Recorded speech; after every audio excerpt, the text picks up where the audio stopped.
और देखिए पीएम नरेंद्र मोदी पहुंच चुके हैं। तस्वीरें आपके सामने हैं। आप देखिए यहां पर किस तरीके से दो देशों का दौरा करने के बाद पीएम नरेंद्र मोदी एक बार फिर से हिंदुस्तान की सरजमी पर कदम रख चुके हैं। उनका भव्य स्वागत यहां पर किया जा रहा है। ये एक्सक्लूसिव तस्वीरें आपके सामने हैं और हम बार बार इस बात का जिक्र कर रहे हैं कि देश का मान बढ़ने के बाद अब पीएम नरेंद्र मोदी जब एक बार फिर से तमाम इसरो के साइंटिस्ट से मिलेंगे, तमाम इसरो के वैज्ञानिकों से मिलेंगे, तो वो एक अलग नजारा होगा।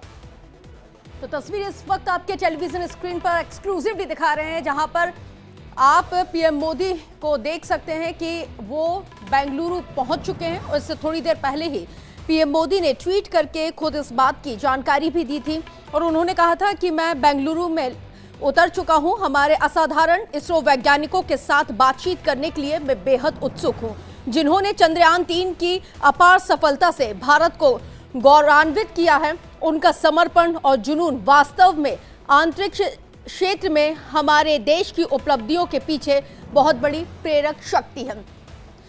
थोड़ी देर पहले ही उन्होंने इस बात की जानकारी दी और अब आप सीधी तस्वीरें देख रहे हैं कि अखंड भारत की ये वो तस्वीरें जिसको दुनिया ने मान लिया है कि वाकई में भारत को यूं ही विश्व गुरु नहीं कहा जाता। तो ये एक्सक्लूसिव तस्वीर आपके सामने है बेंगलुरु एयरपोर्ट की, जहां पर पीएम नरेंद्र मोदी पहुंचे हैं और पहुंचने के बाद उनका भव्य स्वागत, सबका अभिवादन स्वीकार करते हुए पीएम नरेंद्र मोदी आगे बढ़े। समय यह बताया जा रहा है कि 7:कुछ पर यानी कि 5-10 बजे के आसपास वो तमाम वैज्ञानिकों से मिलेंगे, उन्हें बधाई देंगे, उन्हें बधाई संदेश देंगे। हमें वो दिन भी याद है जब PM Narendra Modi south Africa में थे और जिस दिन चंद्रयान जब लॉन्च हुआ, सफल लैंडिंग हुई, उसके बाद तमाम तस्वीरें सामने आई। लोग जो खुशी थी वो लगातार देखने को मिली। विवेक हमारे साथ, हमारे सहयोगी जुड़े हुए सीधे ग्राउंड जीरो से। विवेक, पीएम नरेंद्र मोदी पहुंच चुके हैं, तमाम वैज्ञानिकों का जोश हाई है, तमाम जो लोग मौके पर मौजूद हैं उनका जोश हाई है। बिल्कुल सही कह रहे हैं सचिन आप, यहाँ पर जोश वाकई में हाई है। भारत माता की जय और वंदे मातरम के नारे लग रहे हैं और प्रधानमंत्री लैंड कर चुके। वो तस्वीर लगातार हम दर्शकों को दिखा रहे हैं। थोड़ी देर में प्रधानमंत्री इसी गेट से, मैं आपको दिखाना चाहूंगा मेरे ठीक पीछे, यहाँ पर देखिए आप, प्रधानमंत्री इसी गेट से बाहर आएंगे। ये HL एयरपोर्ट का मेन गेट है, यहीं से प्रधानमंत्री से थोड़ी देर में बाहर आने वाले और यहाँ से सीधे वो इस ट्रैक जाएंगे। लेकिन इस बीच आप चारों तरफ तस्वीर देखिए, मेरे डीजे को बोलूंगा कि चारों तरफ वो आपको तस्वीर दिखाएं किस तरह से लोगों में उत्साह। आज देश का जश्न मनाया जा रहा है, चंद्र क्रांति का त्योहार मनाया जा रहा है। चंद्रयान 3 को एक त्योहार की तरह, जश्न की तरह किस तरह से लोग मना रहे हैं, ऐसा लग रहा है। मान लीजिए आज गणतंत्र दिवस का दिन हो, आज आजादी के दिन 15 अगस्त का दिन हो, या फिर ऐसा लग रहा है कि किसी होली, दिवाली, ईद का त्योहार हो। ऐसा लग रहा है जैसे कि आज कोई बहुत बड़ा त्योहार मनाया जा रहा है। बेंगलुरु से लेकर दिल्ली तक ऐसी ही तस्वीरें हैं। दिल्ली में भी लोगों का हुजूम उमड़ा हुआ है। प्रधानमंत्री वापस आ रहे हैं उनके स्वागत के लिए, क्योंकि चंद्रयान 3 सचिन जिस दिन चांद की सतह पर उतरा था उस दिन प्रधानमंत्री इस देश में नहीं थे, लेकिन प्रधानमंत्री की वो बात आपको याद।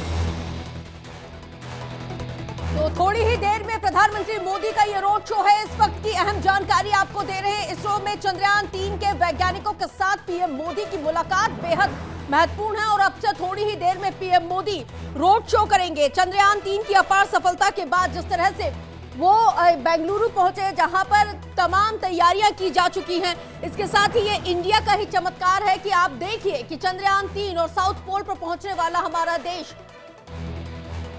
भारत है। और विवेक हमारे साथ लगातार जुड़े हुए हैं। विवेक, इंडिया का ये चमत्कार है और अगर हम बात करें 6 दिन में आदित्य भी सूर्य को नमस्कार करने के लिए तैयार है। देखिए, न सिर्फ आदित्य L1 रश, बहुत सारे ऐसे मिशन हैं जिसके बारे में इंडिया डेली के दर्शकों को लगातार हम बता रहे हैं। अभी चंद्रयान 3 की कामयाबी हुई है, उसके बाद आपने आदित्य L1 का जिक्र किया जो अगले महीने जाना है।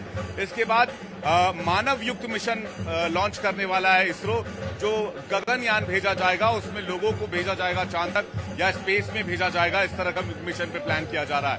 इसके अलावा बहुत सारे ऐसे मिशन हैं। स्पेस स्टेशन बनाने की बात चल रही है, भारत का अपना अलग स्पेस स्टेशन होगा अंतरिक्ष के अंदर। इसके अलावा और भी फ्यूचर में कई सारे ऐसे मिशन है।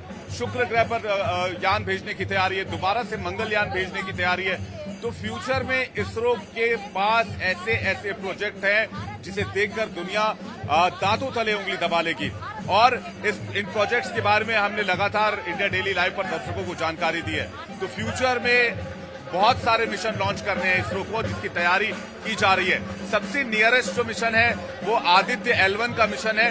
जो L1 जो है वो एक पॉइंट है जो भारत और पृथ्वी और सूर्य के बीच का पॉइंट है। वहां पर जाकर वो यान जो सैटेलाइट है वो स्थित होगा और वहां से सूर्य को ऑब्जर्व करके बाकी रिपोर्ट्स भेजेगा।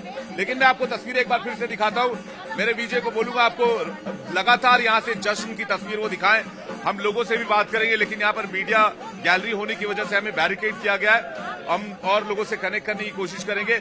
लेकिन आपको बता दें कि प्रधानमंत्री अब से थोड़ी देर में यहां आने वाले हैं और प्रधानमंत्री यहां से जब निकलेंगे तो प्रधानमंत्री का स्वागत करने के लिए लाखों की संख्या, हजारों की संख्या में लोग यहां पर आए हुए हैं। आपकी नजर जहां तक जाएगी आपको लोग ही लोग नजर आएंगे और हर हाथ में तिरंगा है। और प्रधानमंत्री भी जानते हैं कि ये पल बेसब्री से उनका इंतजार कर रहा है, क्योंकि प्रधानमंत्री भी अपनी मातृभूमि पर वापस लौट रहे हैं और उनको पूरी दुनिया में जो रिस्पॉन्स मिला है। तो आपको याद होगा सचिन, जब वो दक्षिण अफ्रीका के राष्ट्रपति से बातचीत कर रहे थे तो दोनों के बीच का जो कॉन्वर्सेशन था वो पूरी दुनिया में बहुत वायरल हुआ। बिल्कुल, उसमें बातचीत हो रही थी जिसमें प्रधानमंत्री उनको बता रहे थे, आप उनके गर्व की अनुभूति कीजिए। वो उनको बता रहे थे कि आज हमारा मिशन चांद के साउथ पोल पर उतरा है और ऐसा करने वाले हम विश्व के पहले देश बने हैं। तो 140 करोड़ भारतीय में एक प्रधानमंत्री भी हैं, वो भी इस जश्न में उसी तरह से उत्साहित है जैसे एक बच्चा हो सकता है, एक बुजुर्ग हो सकता है, एक भारतीय हो सकता है। शायद ये दौरा कभी भूल नहीं पाएंगे। उन्होंने तमाम दौरे किए होंगे, लेकिन ये दौरा विशेष खास उनके लिए भी है,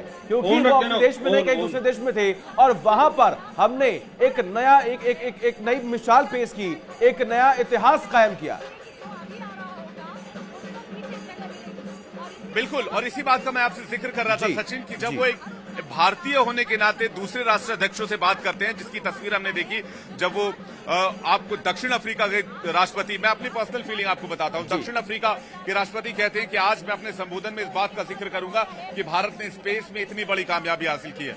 आप सोचिए, एक राष्ट्राध्यक्ष होने के नाते 140 करोड़ भारतीय का वो नेतृत्व करते हैं, एक भारतीय होने के नाते वो कितनी गर्व की अनुभूति कर रहे होंगे।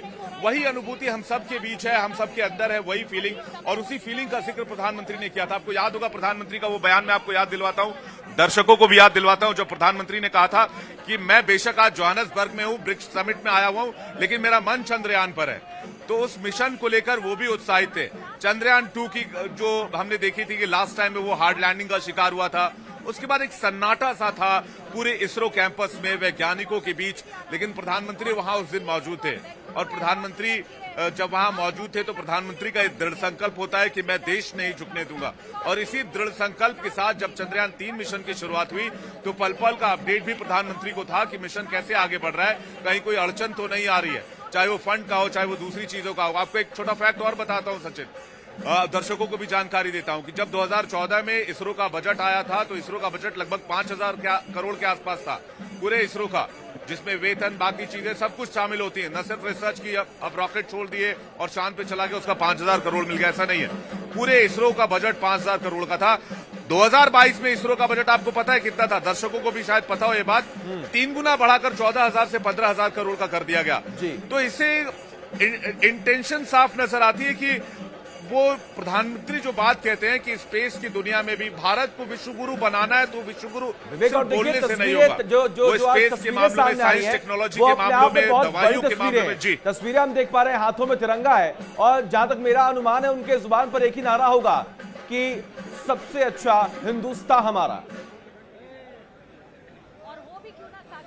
बिल्कुल सचिन, और ये जाहिर सी बात है कि आज के लिए, इस पल के लिए दशकों से हम इंतजार कर रहे थे, हर भारतीय इंतजार कर रहा था।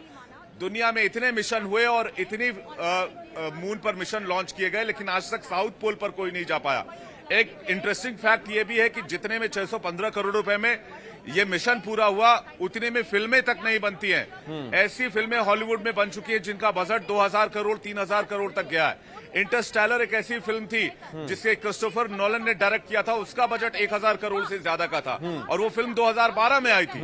आप अंदाजा लगाइए कि उससे आधे पैसे में 2023 में सक्सेसफुल मिशन चांद तक पहुंचा देना, ये इसरो की कामयाबी बयां कर रहा है, 140 करोड़ बिल्कुल, भारतीयों की वाकई में कामयाबी बिल्कुल, बयां कर रहा है।